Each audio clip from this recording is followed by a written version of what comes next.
No vas a creer lo que estoy a punto de contarte. Dentro de una capilla olvidada, enterrada en las profundidades de las montañas brasileñas, sostuve unas tijeras oxidadas en mis manos temblorosas. Las mismas tijeras que cortaron el globo ocular de una mujer en 1969. 40 testigos observaron cómo João das Chagas, un simple campesino, cortó el ojo de María Aparecida sin anestesia. No goteó sangre, no resonó ningún grito, solo silencio. Y cuando terminó, ella abrió los ojos y leyó el nombre en la cruz del altar. Después de 12 años de ceguera total, las tijeras aún existen, los testigos aún están vivos.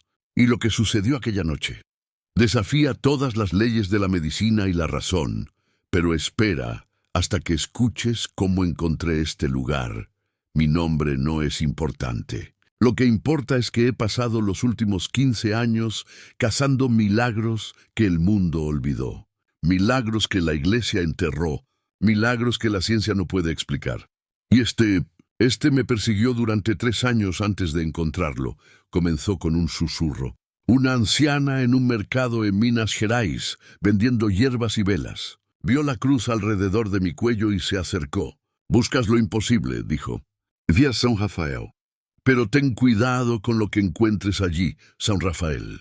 Una capilla que no existe en ningún mapa. Un lugar del que los locales se niegan a hablar». Cuando mencioné el nombre en el pueblo más cercano, las puertas literalmente se cerraron en mi cara. Los ancianos se persignaron, las mujeres metieron a sus hijos dentro.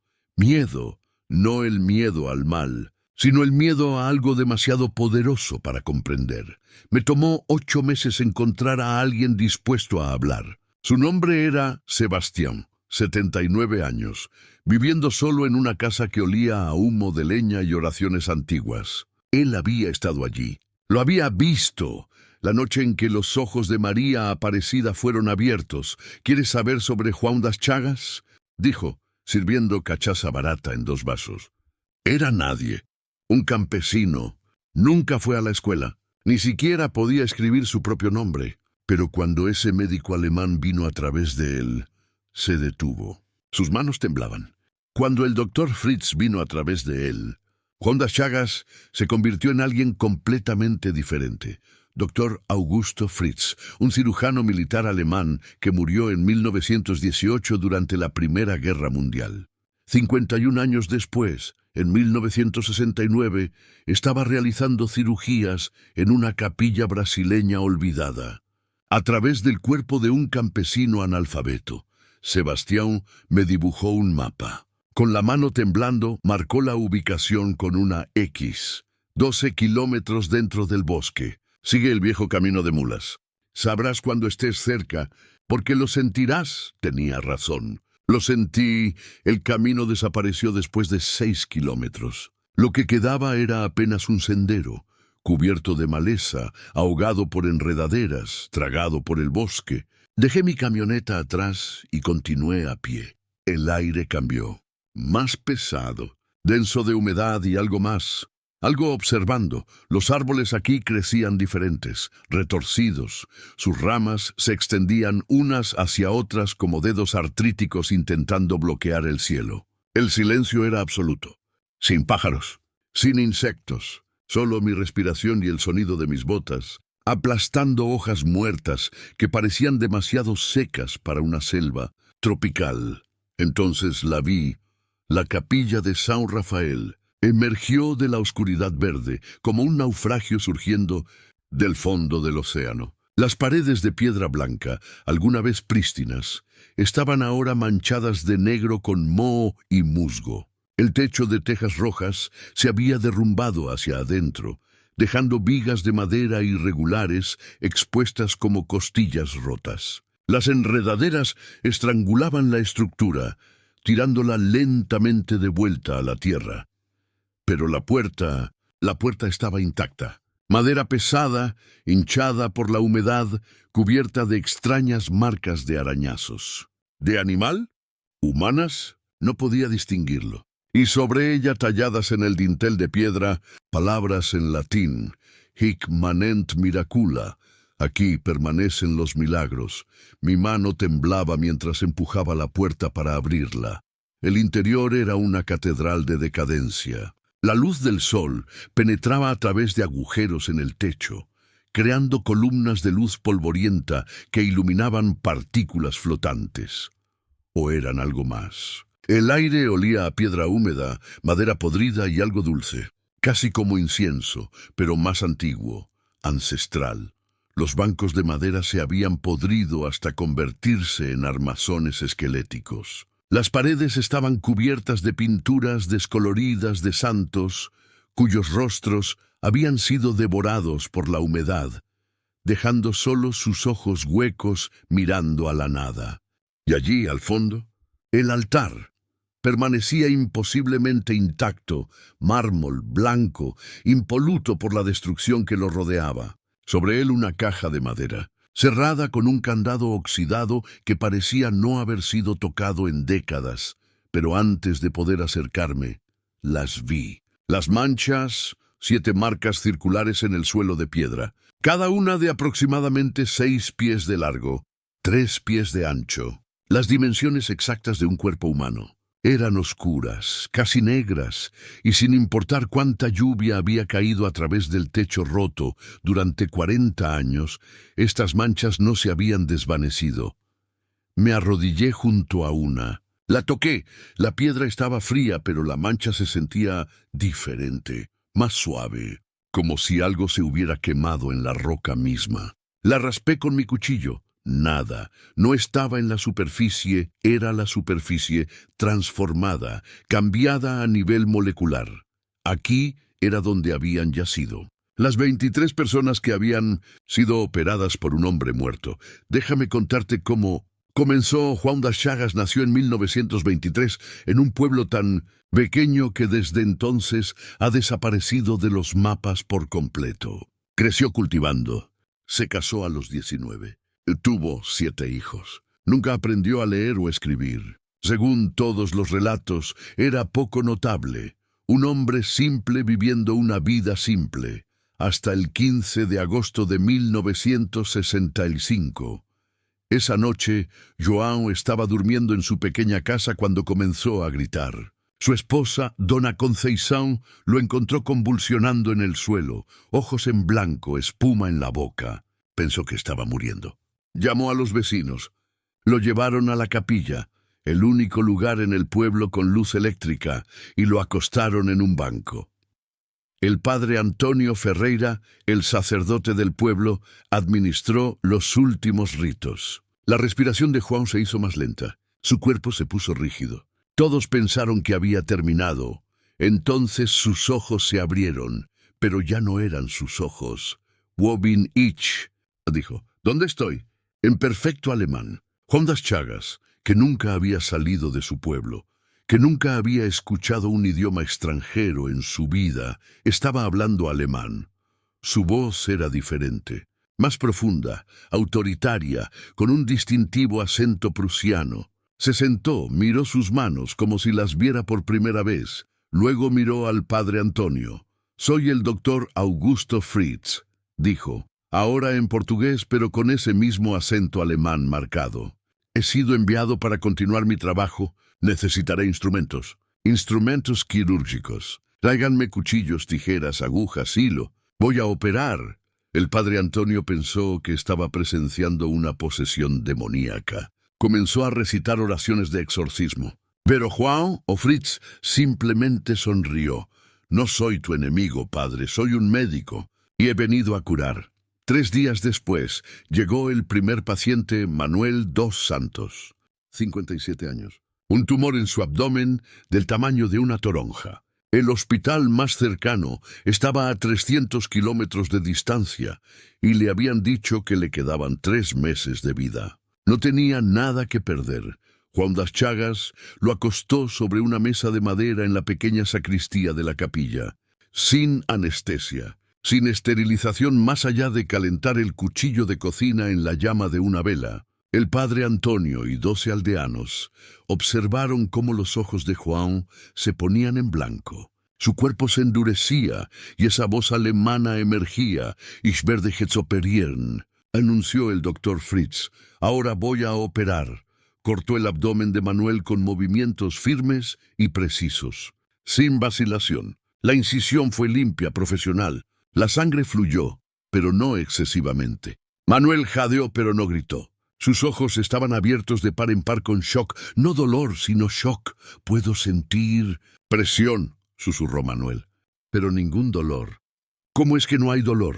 Las manos del doctor Fritz se movían con habilidad imposible. No eran las manos callosas y torpes de un campesino. Eran las manos de un cirujano con décadas de experiencia. En 20 minutos había extraído el tumor, colocando la masa grotesca en un recipiente de metal y suturado la incisión con puntadas perfectas. Cuando terminó, João colapsó. Durmió durante 14 horas. Cuando despertó, no tenía memoria de lo sucedido. El padre Antonio le mostró el tumor en el recipiente. João vomitó, pero Manuel dos Santos... Manuel se levantó a la mañana siguiente, caminó 3 kilómetros hasta su campo y trabajó un día completo. Una semana después, la incisión había sanado completamente. Un mes después, fue examinado por un médico en la ciudad más cercana.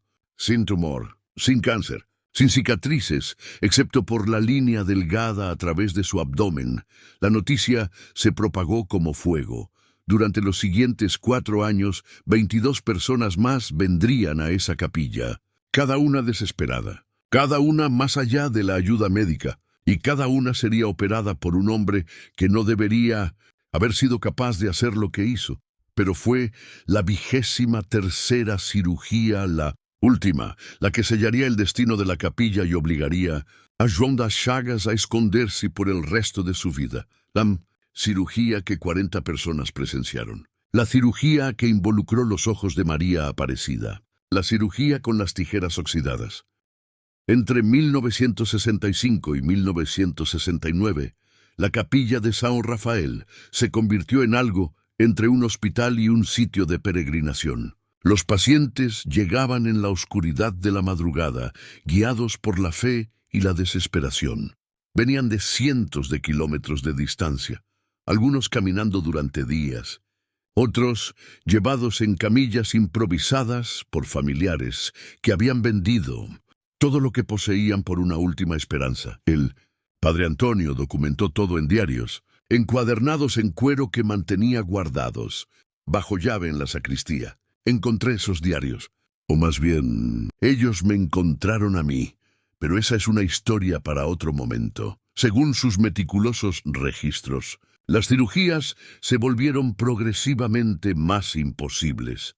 La segunda operación, dona Josefa, 61 años. Cáncer de mama, avanzado. El tumor era visible a través de su piel, un bulto grotesco del tamaño del puño de un niño. El doctor Fritz lo extrajo usando solo un cuchillo mondador y una aguja de coser, sin transfusión de sangre, sin antibióticos. Ella salió caminando de la capilla 2 horas después. El padre Antonio escribió: examiné el tumor. Era maligno.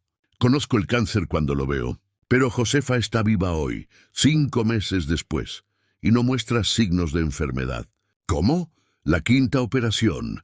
El joven Antonio, 17 años. Su apéndice había estallado 3 días antes. Según todo conocimiento médico, debería haber muerto por shock séptico. Su fiebre era de 41 grados Celsius. Estaba delirando, muriendo. El doctor Fritz abrió su abdomen con una hoja de afeitar, extrajo el apéndice necrótico con sus propias manos desnudas, sin guantes, sin campo estéril, y cerró la incisión con hilo de algodón ordinario. Antonio despertó a la mañana siguiente pidiendo desayuno. La fiebre había desaparecido, completamente. La 9ª operación, señor Osvaldo, 43 años. Un tumor cerebral, diagnosticado por médicos en São Paulo, que le dieron 6 semanas de vida. El doctor Fritz operó su cerebro con un cuchillo de cocina, en una capilla iluminada solo por velas. Hizo una incisión a través del cuero cabelludo, usó una lima de metal para crear una pequeña abertura en el cráneo y de alguna manera, imposiblemente, extrajo un tumor del tamaño de una nuez. Osvaldo estuvo consciente todo el tiempo. No sentí dolor, le dijo al padre Antonio después. Solo sentí paz, como si manos que no eran las de Juan estuvieran dentro de mi cabeza, quitando suavemente algo que no pertenecía allí. Para la 14ª operación, la noticia se había propagado más allá del pueblo, más allá de la región. La gente venía de Minas Gerais, São Paulo, incluso de Río de Janeiro. La iglesia comenzó a tomar nota. El obispo Enrique Cardoso llegó en marzo de 1969. Observó una cirugía de principio a fin, una reparación de hernia en una mujer de 50 años. Vio a Juan entrar en su trance. Escuchó la voz alemana. Observó la precisión imposible de esas manos de campesino. Vio a la mujer levantarse minutos después de ser cortada, sonriendo sin dolor. El informe del obispo al Vaticano fue clasificado. Pero el padre Antonio lo copió antes de enviarlo. Lo tengo. Dice en parte, lo que presencié desafía la explicación teológica. Si esto es demoníaco, ¿por qué cura? Si es divino, ¿por qué opera fuera de los sacramentos? Soy un hombre de fe, pero tengo miedo de lo que vi. No miedo al mal, sino miedo a algo más allá de nuestra comprensión del bien y el mal. Algo. Otro. 3 meses después llegó la orden. Detengan inmediatamente. Cesen todas las actividades. La iglesia declaró las cirugías interferencia espiritual de origen incierto y prohibió al padre Antonio permitir que continuaran. Pero, ¿cómo detienes un milagro? Juan das Chagas no elegía cuando el doctor Fritz venía a través de él. Simplemente sucedía. Usualmente a las 3 a.m., siempre en la capilla. La entidad parecía estar atada a ese lugar específico, a esa hora específica. El padre Antonio intentó cerrar la capilla con llave. Juan caminaba dormido hasta allí, rompía el candado y entraba de todos modos. Intentó orar sobre Juan. Las manifestaciones continuaron. Intentó el exorcismo. El doctor Fritz simplemente esperaba pacientemente a que las oraciones terminaran. Luego procedía con la cirugía. El doctor no es un demonio, padre, dijo João una mañana, después de despertar sin memoria, de haber operado a gemelos con intestinos fusionados la noche anterior. Él me dice cosas en mis sueños. Dice que murió con trabajo sin terminar, que la guerra se lo llevó antes de que pudiera salvar a todos los que estaba destinado a salvar. Está completando su misión. Usándome como sus manos. El padre Antonio escribió, ya no sé qué creer. He visto a los cojos caminar, a los moribundos vivir, lo imposible hacerse real. ¿Pero a qué costo? João se está consumiendo. Cada cirugía lo drena. Ha perdido 15 kilos. Su cabello se está volviendo blanco. Solo tiene 46 años, pero parece de 70. Este don o maldición lo está consumiendo. Entonces, en la noche del 23 de octubre de 1969, llegó María Aparecida, vino sola, sin familia, sin escolta. Una mujer ciega que había caminado 12 kilómetros a través del bosque, guiada solo por la fe y las historias que había escuchado. ¿Cómo encontró el camino? Nunca lo explicó. Simplemente supe a dónde ir, dijo. 40 personas estaban en la capilla aquella noche. Era más de lo habitual. Se había corrido la voz de que la iglesia estaba cerrando todo. Esta podría ser la última cirugía. La gente quería presenciar la historia antes de que terminara. María entró justo después de la medianoche. Vestía un vestido simple, azul descolorido, remendado en los codos. Sus ojos estaban nublados de blanco con cataratas, gruesas, lechosas, completamente opacas. Había estado ciega durante 12 años. 12 años de oscuridad. 12 años de orar por un milagro que los médicos dijeron que era imposible. Las cataratas tan avanzadas requerían cirugía con microscopios, instrumentos especializados, quirófanos estériles, no unas tijeras de cocina en una capilla iluminada por velas, pero ella tenía fe.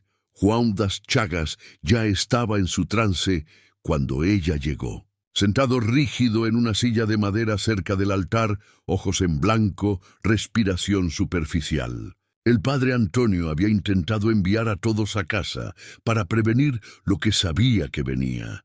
pero nadie se fue. Sentían algo. Esta noche era diferente. La voz del doctor Fritz emergió de la garganta de Joan. Ese acento alemán es pesado con autoridad y algo más. ¿Urgencia? Tráiganla ante mí, ordenó. Llevaron a María al altar. El banco de madera había sido preparado, limpiado, cubierto con una sábana blanca que había sido hervida. Primitivo, pero era todo lo que tenían. María se acostó sin vacilación. Sin miedo. Estoy lista, susurró. El cuerpo de Joan se puso de pie. Sus movimientos eran fluidos ahora, controlados. Nada como el campesino torpe que todos conocían. Sus manos alcanzaron la caja de madera sobre el altar, la caja que contenía sus instrumentos. La abrió lentamente con reverencia. Dentro, 3 cuchillos de cocina de tamaños variados, un par de tijeras domésticas con manchas de óxido cerca de las manijas, agujas de coser, hilo de algodón y una pequeña botella de alcohol para limpiar las heridas después. No para esterilización. El doctor Fritz nunca esterilizaba nada de antemano. El reino espiritual no tiene bacterias, había dicho una vez. Seleccionó las tijeras, las sostuvo hacia la luz de las velas. El óxido capturó la llama, brillando naranja y rojo. 40 personas contuvieron la respiración. El padre Antonio apretó su rosario tan fuerte que sus nudillos se pusieron blancos. Quería detener esto, quería prevenir físicamente lo que estaba a punto de suceder, pero estaba paralizado, por miedo, por fe, por el terrible conocimiento de que estaba a punto de presenciar algo que lo perseguiría para siempre. El doctor Fritz se inclinó sobre el rostro de María Aparecida. Las de Joan, manos se movieron hacia su ojo derecho. El ojo nublado, muerto, que no había visto luz en más de una década. No tengas miedo, dijo gentilmente. Volverás a ver. Y entonces cortó lo que sucedió después, lo que 40 personas presenciaron en esa capilla el 23 de octubre de 1969. Es porque la iglesia selló este lugar. ¿Por qué Joan das Chagas desapareció? ¿Por qué María Aparecida nunca habló públicamente sobre esa noche? ¿Y por qué las tijeras, ese instrumento oxidado, imposible, aún existen? Aún conservan la memoria de lo que tocaron. Aún cargan el peso de un milagro que no debería haber sido posible. Las tijeras tocaron su ojo, no presionaron, no apuñalaron, tocaron suavemente, como si probaran la superficie de agua quieta. El cuerpo de María Aparecida permaneció completamente relajado, sin sobresaltos, sin retirada instintiva, solo aceptación. Entonces el doctor Fritz, hablando a través de la voz de Joan, comenzó a cortar. Necesito que entiendas algo. He entrevistado a 7 de los 40 testigos que estaban en esa capilla. Todos ellos, ahora en sus 70 y 80 años, recuerdan cada detalle con claridad cristalina. Y todos describen el mismo fenómeno imposible. Las tijeras cortaron a través del tejido nublado de su globo ocular. Pero no hubo sangre, ni una gota, ni un goteo, nada. Señor Sebastián, con quien hablé, estaba parado a menos de 3 pies de distancia. Vi las hojas separar la catarata de su ojo, me dijo, sus manos aún temblando 54 años después. Vi el tejido separarse, pero era como cortar niebla. Las tijeras se movían a través de su ojo, como si no hubiera sustancia física allí. Solo luz, solo algo para lo que no tengo palabras. Dona Lourdes, de 81 años ahora, sostenía la mano de María. Ella apretó mis dedos una vez, no por dolor, sino por anticipación, como si supiera que algo hermoso estaba a punto de suceder. Su respiración nunca cambió, lenta, constante, pacífica. He dado a luz a 4 hijos. Sé cómo se ve el dolor en el rostro de una mujer. Esto no era dolor. El doctor Fritz trabajó con precisión metódica. Las tijeras oxidadas, que según toda lógica deberían haber causado una infección catastrófica, se movían a través del tejido de la catarata nublada, como si fueran guiadas por manos invisibles. Lo cual, según los testigos, lo eran. El padre Antonio escribió en su diario esa noche: vi 4 manos. no dos. Las manos físicas de Juan sostenían las tijeras, pero había otras manos, traslúcidas, brillando como ondas de calor, guiando sus movimientos. Manos que parecían alcanzar a través de Juan desde algún otro lugar, algún lugar más allá. 3 minutos. Eso es lo que tomó. 3 minutos para remover cataratas que habrían requerido horas en un quirófano moderno. Cuando el doctor Fritz finalmente retiró las tijeras, las sostuvo hacia la luz de las velas. En las hojas, apenas visible, había una película delgada y lechosa. La catarata extraída. La limpió cuidadosamente en un paño blanco, luego dejó las tijeras sobre el altar. «Está hecho», dijo en ese espeso acento alemán. «Ella verá». El cuerpo de Juan se tambaleó, tropezó. 2 hombres lo atraparon antes de que cayera. Sus ojos, en blanco todo este tiempo, repentinamente volvieron a su posición normal. Parpadeó, confundido, desorientado. «¿Qué pasó?», y murmuró en su propia voz. El trance se estaba rompiendo, pero nadie estaba mirando a João ya. Todos estaban mirando a María. Sus ojos estaban cerrados, todavía cerrados. El tejido donde las tijeras habían entrado no mostraba herida, sin incisión, sin marca alguna, como si nada la hubiera tocado en absoluto. La capilla estaba absolutamente silenciosa. 40 personas conteniendo la respiración. El padre Antonio agarrando su rosario. Dona Lourdes aún sosteniendo la mano de María. Incluso Juan, apenas consciente, miraba fijamente a la mujer en el banco. «Abre tus ojos, hija», susurró el padre Antonio. «Abre tus ojos». Los párpados de María temblaron una vez, 2 veces, y entonces se abrieron. El blanco nublado había desaparecido completamente. Sus ojos estaban claros, marrones, marrón profundo como tierra rica, claros como agua de montaña. Las cataratas que habían robado su visión durante 12 años simplemente se habían desvanecido, pero María no se movió. Se quedó allí acostada, ojos abiertos, mirando directamente al techo de la capilla, a los agujeros por donde la lluvia se filtraba, a las vigas cubiertas de musgo, a la piedra y la madera y la decadencia. Las lágrimas comenzaron a correr por su rostro, no lágrimas tristes, no lágrimas de dolor. «Puedo ver la luz», susurró. «Oh Dios, puedo ver la luz». Se sentó lentamente, como si temiera que cualquier movimiento repentino rompería el milagro. Sus manos se extendieron hacia las velas, ardiendo en el altar. Miraba las llamas como un niño viendo fuego por primera vez. Luego giró su cabeza. Miró a Dona Lourdes, a señor Sebastián, al padre Antonio con su collar blanco y expresión de shock, a los 40 rostros rodeándola, rostros que nunca había visto, personas que había conocido solo por voz y tacto. «Eres hermosa», le dijo a Dona Lourdes. «Siempre te imaginé con un rostro amable, y lo eres. Eres tan hermosa». Dona Lourdes colapsó en sollozos. María se levantó del banco, firme, confiada. Caminó, no tropezó, caminó hacia el altar, hacia la cruz de madera que se alzaba sobre él. Una cruz simple, tallada en madera local, nada elaborado. Leyó la inscripción tallada en su base, en voz alta: «En memoria do Padre José, 1847, en memoria del Padre José, 1847. La capilla estalló.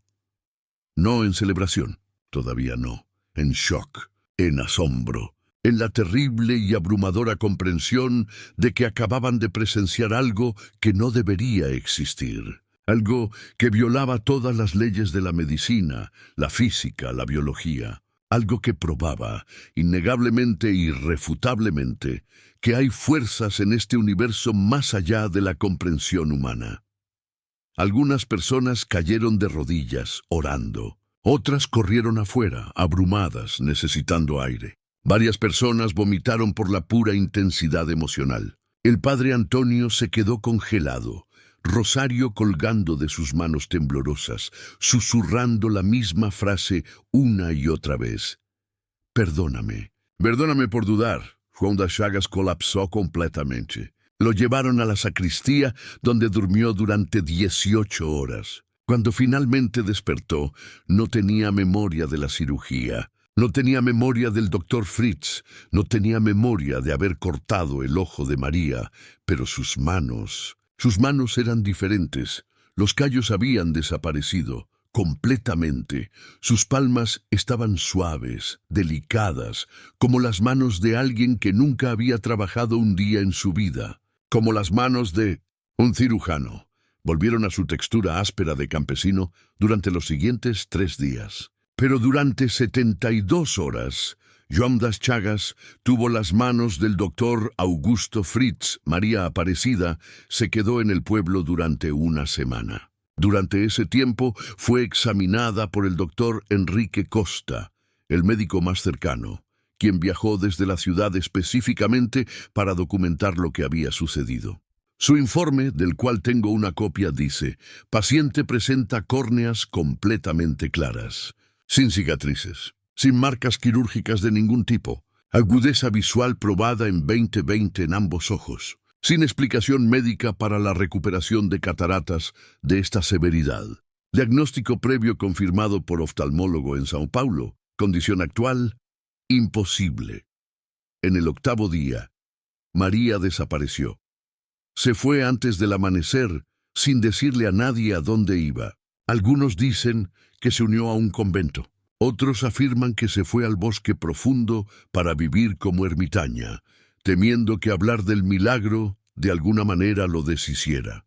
Algunos creen que fue llevada por la iglesia escondida para evitar que su historia se propagara. Nadie lo sabe con certeza, pero lo que sí sabemos, lo que nunca puede ser disputado, es que 40 personas presenciaron lo imposible esa noche. 40 personas que firmaron un documento de testimonio que el padre Antonio guardó bajo llave en su caja fuerte. 40 personas que, hasta sus muertes, nunca cambiaron su historia, y sabemos que las tijeras aún existen. 3 meses después de la cirugía de María, la iglesia envió oficiales a la capilla de San Rafael. Confiscaron todos los instrumentos de João. Interrogaron al padre Antonio durante 6 horas. Lo amenazaron con la excomunión si alguna vez hablaba públicamente sobre las cirugías. Y ordenaron cerrar la capilla permanentemente. Padre Antonio murió en un accidente automovilístico 2 semanas después. El informe oficial dijo fallo de frenos, pero los lugareños susurraban sobre otras cosas. Cosas convenientes, cosas silenciadas. Joan das Chagas huyó a las montañas. Vivió escondido durante los siguientes 22 años, moviéndose de pueblo en pueblo, nunca quedándose en ningún lugar el tiempo suficiente para ser encontrado. El doctor Fritz nunca se manifestó de nuevo, ni una vez. Cualquier puerta que se había abierto en 1965 se cerró en 1969. João murió en 1991, solo, en una choza sin electricidad. Sus últimas palabras, dichas a un vecino que lo encontró: diles que lo siento. No entendí lo que era, no entendí lo que cargaba. La capilla fue abandonada, olvidada, tragada por el bosque, hasta que la encontré. Me quedé en esa capilla en ruinas durante 3 horas, solo parado allí, mirando la caja de madera en el altar, la caja que contenía las tijeras, el instrumento que había tocado lo imposible. Los diarios del padre Antonio decían que nadie debería tocarlas sin permiso. ¿Pero permiso de quién? Todos los involucrados estaban muertos. La iglesia había enterrado la historia. Dios, si estaba escuchando, no ofrecía guía. Abrí la caja. Las tijeras yacían sobre una cama de terciopelo podrido, el óxido extendiéndose por las hojas como sangre seca. Eran más pesadas de lo que esperaba, frías, no solo frío de metal, sino algo más profundo. Como sostener un pedazo de tiempo congelado. Mis manos temblaban mientras las levantaba. Las giré en la luz, que se filtraba a través del techo roto. En las hojas, apenas visible, había rasguños microscópicos, patrones, demasiado precisos para ser desgaste aleatorio. Casi como escritura, un lenguaje que no reconocí. La sostuve tal vez 30 segundos. Luego, cuidadosamente, con reverencia, las coloqué de vuelta en la caja y cerré la tapa. 3 días después desperté ciego. No completamente ciego, no como había estado María, pero mi ojo derecho, solo mi ojo derecho, estaba cubierto por una niebla blanca y espesa. No podía ver formas, no podía ver luz, solo blancura, densa, impenetrable. Conduje 6 horas hasta Sao Paulo, vi al mejor oftalmólogo en Brasil. Me examinó durante 2 horas, realizó todas las pruebas, no encontró nada. Sin catarata, sin infección, sin explicación física alguna. Su ojo está perfectamente saludable, dijo confundido. Pero de alguna manera no está viendo. En la 4ª mañana desperté y la niebla había desaparecido, completamente. Mi visión era perfecta. Mejor que perfecta, en realidad. Podía ver detalles que nunca había notado antes. Las fibras individuales en la tela, la textura microscópica del papel, cosas que la mayoría de la gente no puede percibir. El médico no tenía explicación. No le conté sobre las tijeras, sobre la capilla, sobre lo que había tocado, pero entendí el mensaje. Algunas cosas no están destinadas a ser agarradas por manos humanas. Algunos milagros tienen un precio, no de dinero o dolor, sino de comprensión.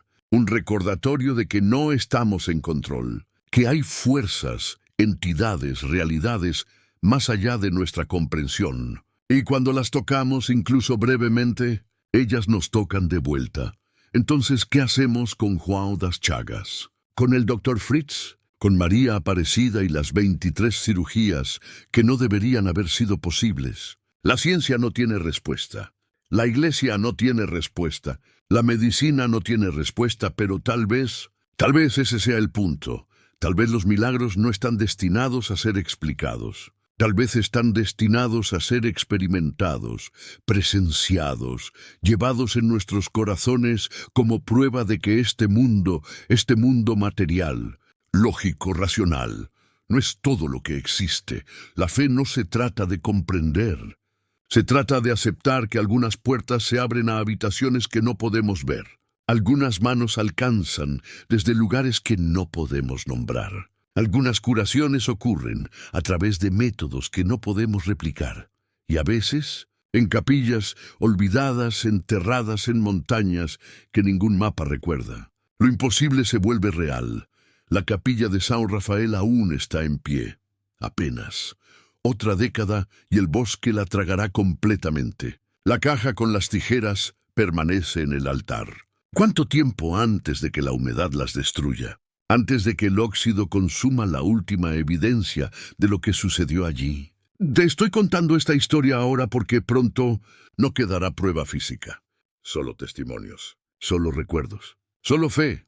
Y tal vez así deba ser, porque los mejores milagros no son los que podemos tocar, fotografiar o preservar en museos. Los mejores milagros son los que viven en nuestros corazones, los que nos cambian, los que susurran, hay más, siempre hay más, sigue buscando, sigue creyendo. Mantén tus ojos abiertos a lo imposible. He pasado 15 años cazando milagros olvidados. Y he aprendido una verdad innegable. Existen, no de la manera que esperamos, no con las explicaciones que exigimos, pero existen y están esperando ser encontrados. La próxima vez te llevaré a una capilla en la Amazonía donde una estatua de María llora lágrimas reales, lágrimas que han sido probadas científicamente, lágrimas que son humanas. Pero la estatua no tiene cuerpo, sin fuente, sin explicación. O tal vez prefieras escuchar sobre el monasterio donde los monjes han estado cantando la misma oración durante 400 años. Y la oración evita que el bosque avance. El día que dejen de cantar, afirman los testigos, los árboles se acercan más, siempre más cerca. Estas historias existen. Estos lugares existen. Estos milagros son reales, pero no serán reales por mucho tiempo. El tiempo lo borra todo. Los bosques reclaman, los testigos mueren, las historias se desvanecen, a menos que los recordemos, a menos que los compartamos, a menos que creamos. Si esta historia te conmovió, Si te hizo cuestionar lo que es posible, entonces compártela. Cuéntasela a alguien. Mantén vivo el milagro. Porque cada capilla olvidada, cada testimonio enterrado, cada testigo silenciado, todos cuentan con que recordemos, que creamos en lo invisible, que tengamos fe en que todo es posible. Suscríbete a este canal. Únete a mí mientras descubro más milagros que el mundo olvidó. Más historias imposibles que realmente sucedieron. Más pruebas de que vivimos en un universo mucho más extraño y hermoso de lo que nos han dicho. Las tijeras aún están en esa capilla, aún esperando, aún cargando la memoria de la noche en que María Aparecida vio la luz por primera vez en 12 años, y en algún lugar ahí fuera. Otro milagro está esperando ser descubierto. ¿Me ayudarás a encontrarlo?